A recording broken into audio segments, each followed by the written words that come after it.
Good afternoon class. आज हम पढ़ेंगे चैप्टर 3 जो कि है why do we need a parliament. Simple सा है कि आपको पार्लियामेंट की जो है हमको जरूरत क्यों है ना। जैसे हमको गवर्नमेंट की जरूरत है, गवर्नमेंट ने ही पार्लियामेंट बना के रखी है, तो हमको एक पार्लियामेंट की जरूरत क्यों पड़ी। ठीक है, पार्लियामेंट है क्या वो सब आपको इस चैप्टर में जो है वो रीड करना है। तो हम लोग स्टार्ट करते हैं। Why should people decide India, as we know, became independence on 15th August 1947. Presiding this was a long and difficult struggle in which many sections of society participated. है ना, देखो क्या हुआ था 15 अगस्त 1947 में जो है हमारा जो भारत है वो क्या हुआ था, स्वतंत्र हुआ था। है ना, इस टाइम पर पे बहुत सारे लोगों ने, बहुत सारे अलग अलग ग्रुप्स के लोगों ने और बहुत सारी अलग अलग सोसाइटी ने जो है पार्टिसिपेट किया था इस स्ट्रगल में।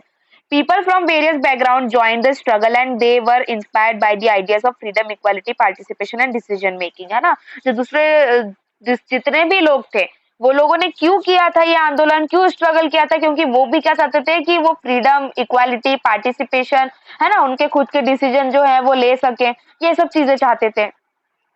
Under colonial rule, the people had lived in fear of British government and did not agree with many of the decisions that they took। क्या हुआ था, कॉलोनियल रूल के टाइम पे लोगों को ब्रिटिशर्स से डर तो था ही सही, ब्रिटिश गवर्नमेंट से, है ना। और वो लोग अगर उनकी बातों में राजी नहीं होते थे तो या तो उनको मार दिया जाता था या तो फिर उनसे जबरदस्ती वो काम कराया जाता था। But they face grave danger if they tried to criticise their decision. है ना, the freedom move changed the situation. The nationalists began to openly criticize the British government and make demands। फिर उन्होंने क्या किया, उन्होंने ओपनली इस किसका, British government का क्रिटिसाइज किया, है ना। उन लोगों को उन्होंने जो है उनके आगे डिमांड रखना चालू की। As far back 1885, the Indian National Congress demanded will be elected members in the legislature with a right to decision the budget and ask question। तो क्या हुआ, आईएनसी ने, इंडियन नेशनल कांग्रेस ने 1885 में डिमांड रखी कि जो लोग हैं वो इलेक्शन से जो है हम लेजिस्लेचर के मेंबर बनेंगे, है ना, जिससे कि वो बजट का डिस्कशन कर सके, है ना, और जितने भी क्वेश्चंस अगर उनसे पीपल पूछे तो वो उसका आंसर भी कर सके correctly. The government of India act 1909 allowed for some elected representation, while these early legislature under the British government were in response to growing demand of the nationalists, they did not allow for all adults to vote nor could people participate in decision making। तो क्या हुआ, 1909 में लोगों को allow किया गया कि वो उनका रिप्रेजेंटेटिव जो है वो चुन सकते हैं, पर उनके इसमें क्या प्रॉब्लम थी कि वो 21 साल से ऊपर के लोग जो है वो ही वोट कर सकते थे। And only man can vote, है ना, womens are not in their list, है ना। तो वुमेन्स को जो है उन लोगों ने ये राइट नहीं दिया था। और जो है जो 21 अबव जो पार्टिसिपेशन कर रहे थे इलेक्शन में, वो लोग भी क्या थे, वो लोग भी वो थे जिनके पास में प्रॉपर्टी और ये सब चीजें थी।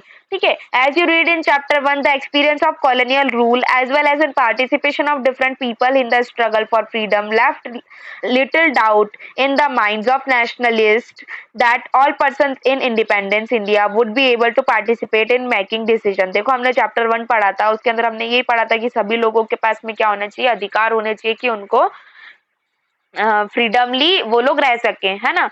With the coming of the independency we were going to citizens of a free country. जैसे ही हमको स्वतंत्रता मिलने वाली थी, है ना, हम एक फ्री कंट्री के सिटीजन्स बनने वाले थे, है ना, जिसपे किसी का दबाव नहीं था, कि जिसपे किसी का फोर्स नहीं था। This did not mean the government could do what if it feel like, it means that the government had to be sensitive to people's need and demand। है, इसका मतलब ये नहीं था कि जो गवर्नमेंट चाहेगी वो होगा, नहीं, जो लोगों की डिमांड्स थी, जो नीड थी, जो वेलफेयर के लिए उनके वर्क थे, वो किसको करना थे, गवर्नमेंट को करना थे। इफ अगर गवर्नमेंट जो है वो चुनी जा रही थी किसके द्वारा, पीपल्स के द्वारा, है ना।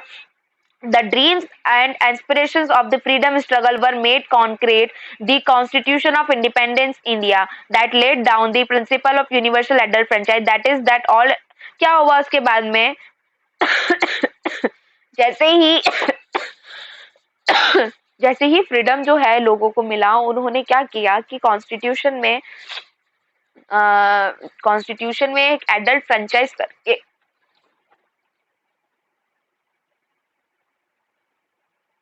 यूनिवर्सल एडल्ट फ्रेंचाइज करके एक फ्रेंचाइज निकाली, जिसके अंदर ये था कि जो एडल्ट है ना, पूरे यूनिवर्स में जितने भी एडल्ट है वो लोग क्या कर सकते हैं, they can right to vote, है ना, they have right to vote, sorry, उनके पास में क्या था, अधिकार था कि वो लोग वोट दे सकते हैं, उनके रिप्रेजेंटेटिव जो है वो खुद चुन सकते हैं। नेक्स्ट है people and their representative. The take off point for a democracy is the idea of consent, that is the desire, approved and participation of people. It is the decision of people that create a democratic government and decide about its functioning. देखो क्या था कि democratic representative, simple सी बात है कि democratic में ही अपना representative जो है पीपल चुन सकते हैं, है ना। रिप्रेजेंटेटिव मतलब क्या कि वो हमको वहां पर क्या करेंगे, हमको बताएंगे कि जो भी हमारी नीड्स है वो रिप्रेजेंट करेंगे वहां पर, है ना, वहां पर बताएंगे कि ये चीज है।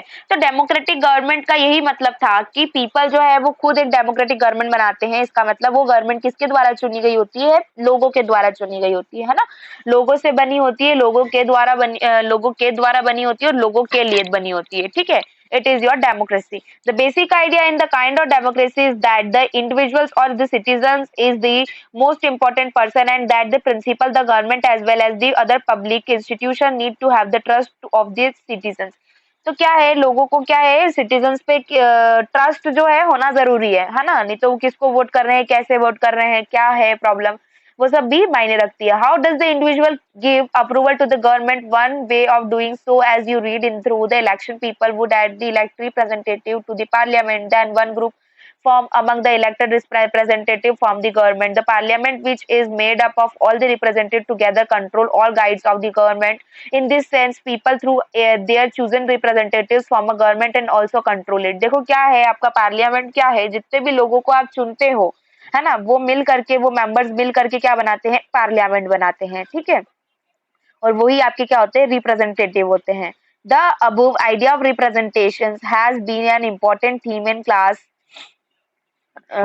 6 and 7 social and political life textbooks. You are familiar to representatives are chosen at different level of government. Let us recall idea.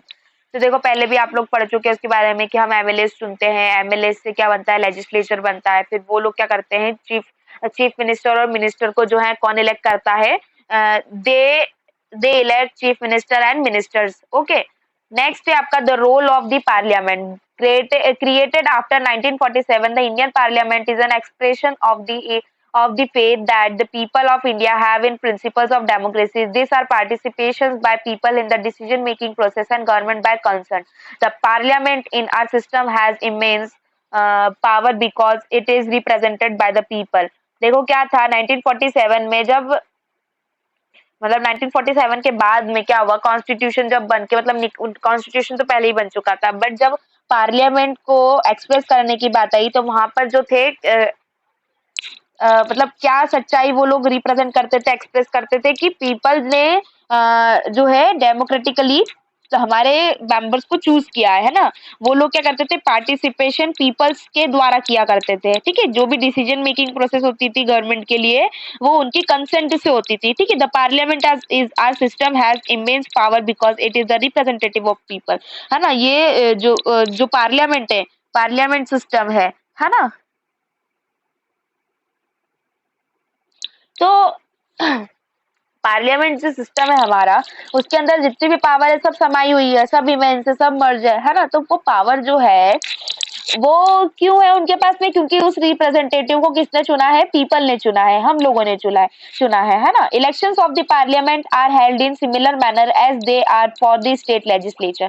क्या होता है, देखो पार्लियामेंट के लिए भी वैसे ही इलेक्शन होते हैं जैसे कि स्टेट लेजिस्लेचर के लिए होते हैं ना। स्टेट लेजिस्लेचर बोले तो एमएलए, हम लोग जो एमएलए पार्षद इन सबके चुनाव जो होते हैं ना, उनके बाद में पूरा एक ग्रुप बनता है, वो कम्युनिटी मिनिस्टर चीफ मिनिस्टर को चूज करती है, फिर एक रूलिंग पार्टी कहलाती है, वो वही सब चीजें हैं जो कि ऐसे ही सेम पार्लियामेंट के लिए भी जो है आपके इलेक्शन होते हैं। The Lok Sabha is usually elected once ever 5 years, है ना। लोकसभा जो है वो 5 सालों में हर बार क्या की जाती है, इलेक्ट की जाती है। The country is divided into numerous constituencies as shown in the map of page number 41.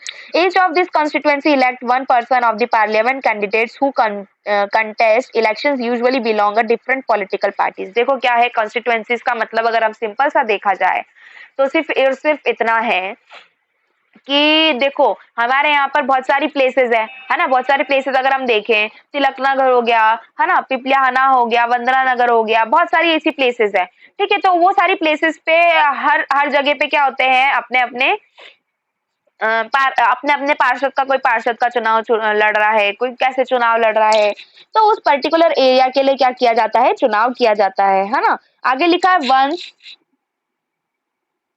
once elected this candidate become members of parliament और MPs, these MPs together make up the parliament, है ना। देखो क्या होता है, जब parliament के members को चुना जाता है, उन कैंडिडेट्स को चुना जाता है, तो वो क्या बन जाते हैं, MPs बन जाते हैं, या तो मेंबर ऑफ पार्लियामेंट बनते हैं या तो MPs बन जाते हैं। ठीक है, फिर MPs बनने के बाद में पार्लियामेंट जो है वो फॉर्म करते हैं। Once elections to be parliament have been taken the place need to perform the following function. जब एक इलेक्शन होकर के एक पार्लियामेंट जो है वो बन जाता है, पूरा परफॉर्म करने की जब बारी होती है, तो वो कैसे परफॉर्म करते हैं, वो फंक्शंस आपको इसके अंदर बताए गए हैं। फर्स्ट फंक्शन है आपका to select the national government. अब हमको नेशनल गवर्नमेंट जो है वो चुनना पड़ती है ना। Parliament of India consist of president the Rajya Sabha and the Lok Sabha. देखो क्या है, पार्लियामेंट बनने के बाद में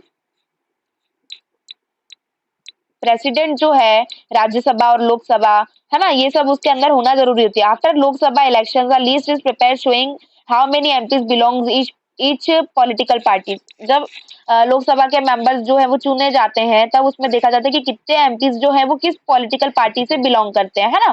for a political party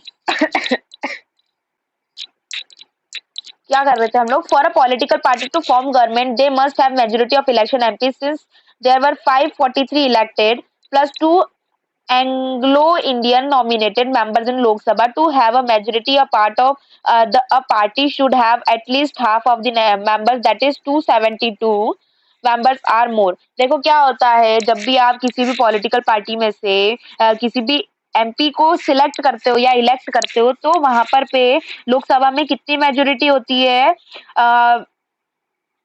at least उसकी हाफ तो होनी चाहिए, है ना। 543 मेंबर्स जो होते हैं वो होते हैं वहां पर, जिसमें से 2 सीट जो होती है वो किसकी होती है, ब्रिटिशर्स की होती है। जो एंग्लो इंडियन नॉमिनेटेड बताया गया है वो ब्रिटिशर्स होता है। ठीक है, उसके बाद में ये बताया गया कि वहां पर कितनी मेजोरिटी होनी चाहिए, हाफ तो होना ही चाहिए, है ना। 543 है तो कितना ना 272 होना चाहिए वहां पर, या फिर उससे ज्यादा। The opposition of in parliament is form by all the political parties that oppose this majority party coalition form that the largest among this parties is called opposition party. देखो अपोजिशन पार्टी किसको बोलते हैं, सभी को पता है, मुझे नहीं लगता है इसको बताने की जरूरत है ना। जो आपके खिलाफ खड़ी हो वो अपोजिशन पार्टी होगी, simple as that. One of the most important function of the लोक सभा is to select the executive, है ना।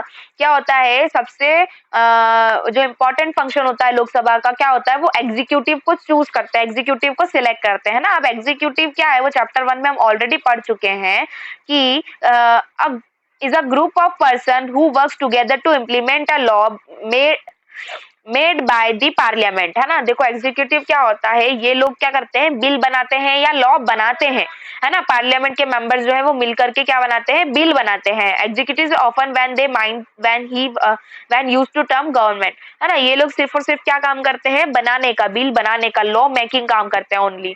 The prime minister of India is the leader of the ruling party in the Lok Sabha form MPs which belongs to her party. The prime minister selected minister to work with her to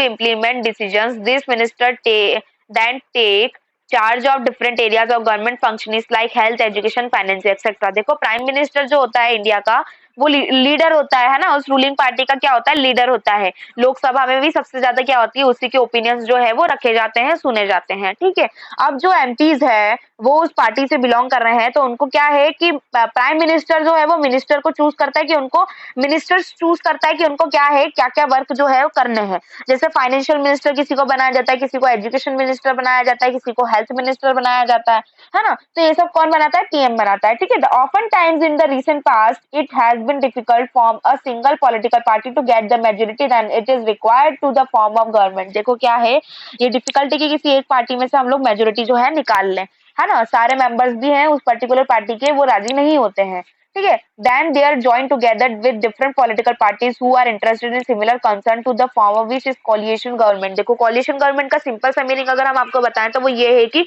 दो parties जो है वो मर्ज होकर के काम करती है, ठीक है। फिर आगे लिखा है the Rajya Sabha function primarily as the representative of the state of India is in a parliament.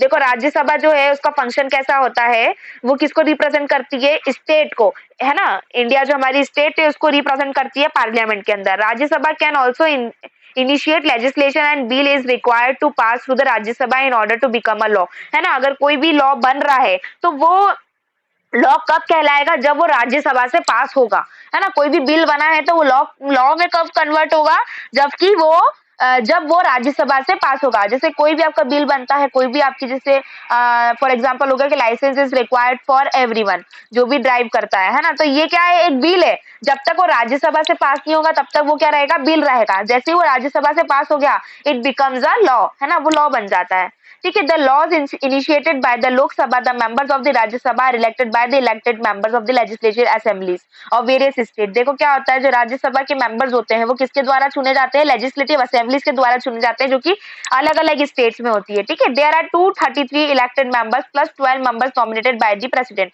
है ना। यहाँ पर कितने मेंबर्स होते हैं, 233 मेंबर्स होते हैं, प्लस 12 मेंबर्स जो होते हैं वो कौन नॉमिनेट करता है, प्रेसिडेंट नॉमिनेट करता है, ठीक है।